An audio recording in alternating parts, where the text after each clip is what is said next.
Fala pessoal, eu sou Afonso Pacifer e sejam bem-vindos a mais uma dica rápida sobre CSS. Essa dica vai ser dividida em algumas partes, então essa é a primeira parte onde iremos construir um simples layout responsivo utilizando CSS sem Custom Properties. Então, primeiro passo, construir um layout responsivo, vamos lá. Primeira coisa, para ter uma ideia do que está acontecendo, vamos colocar aqui uma borda de 1 pixel, dashed. Tá aqui. Tá, esse aqui é o nosso container. Aqui temos um HTML simples com section, container, 4 articles com a class box. Vamos criar um layout rápido. Para ver aqui, vamos colocar um background. Tomato. Então temos os nossos 4 divs se comportando como bloco dentro de um container, tudo como esperado. Vamos adicionar o normalize como reset, para tudo acontecer do jeito que está esperado. E para ver aqui a diferença, vamos colocar uma margem de 5 pixels entre cada um desses elementos. Ok, então temos 4 divs se comportando como bloco, tudo normal. Primeiro passo é utilizar a Flexbox. Se você não está familiarizado com Flexbox, vai aparecer um card aqui do lado e principalmente na descrição tem o link para um vídeo onde eu passo durante 50 minutos toda a especificação de Flexbox nos seus mínimos detalhes. Então, se você não está entendendo isso, não se preocupa porque está tudo explicadinho lá.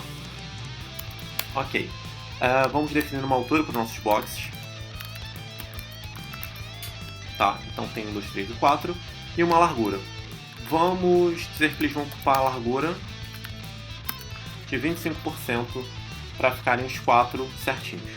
Então vamos lá, por que eu coloquei 25% de largura e tem 4 elementos e não ficaram um do lado do outro? Por que teve essa quebra? Isso acontece porque ele tem uma margem de 5 pixels, então na verdade ele tem 25% mais 5 pixels de cada lado. A partir do momento que eu tiro essa margem, ele passa a se comportar como esperado. 4 elementos, cada um ocupando 25% do container. Porém, para ele considerar essa margem, eu posso dar um calc. Se você não está familiarizado com o calc, é basicamente uma forma de você realizar operações aritméticas dentro do CSS. Então eu posso até explicar mais sobre isso. Se vocês tiverem dúvidas sobre calc, deixem em comentário que eu vou explicar melhor no próximo vídeo. Então com calc eu consigo dizer que a minha largura é 25% menos 5 pixels menos 5 pixels. São 5 pixels da direita da margem e 5 pixels da esquerda, ou seja, menos 10 pixels. Então o que eu estou dizendo? A largura do meu box é 25% menos a margem.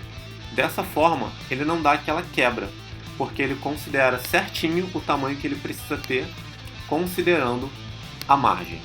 Próximo passo é organizar o nosso container, estilizar o nosso container. Então eu vou dizer que ele tem uma largura de 500 pixels. Tá, ótimo. Dessa forma ele não fica flexível. Para ele ficar flexível eu preciso dizer que ele tem uma largura de 100% e uma largura máxima do que eu quero. Vou até aumentar para 700 pixels. Dessa forma ele tem uma largura pré-definida, porém ele é flexível, porque quando ele atinge essa largura, que é o seu tamanho máximo, ele se comporta como um elemento com 100% de largura flexível normal.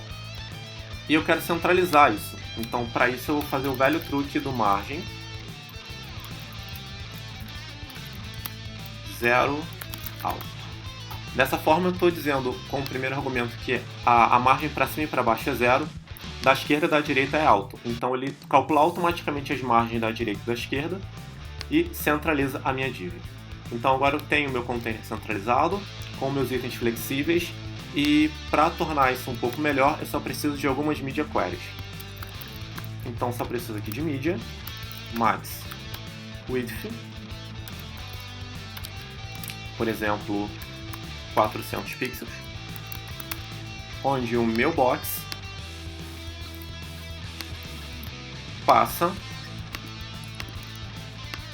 a ter a largura de 50% menos a margem, e quando ele ficar menor ainda, esse aqui é só um exemplo, tá? ele vai ficar com 100% menos a margem.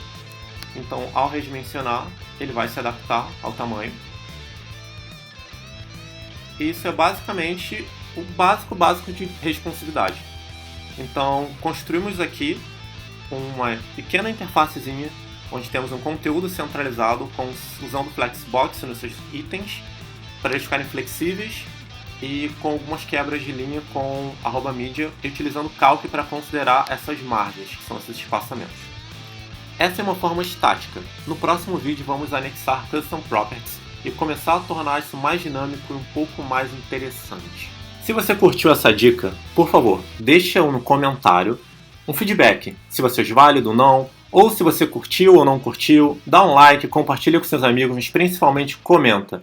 Eu preciso desse feedback para construir novos conteúdos e dê sugestões de novas dicas que você queira relacionadas ao CSS.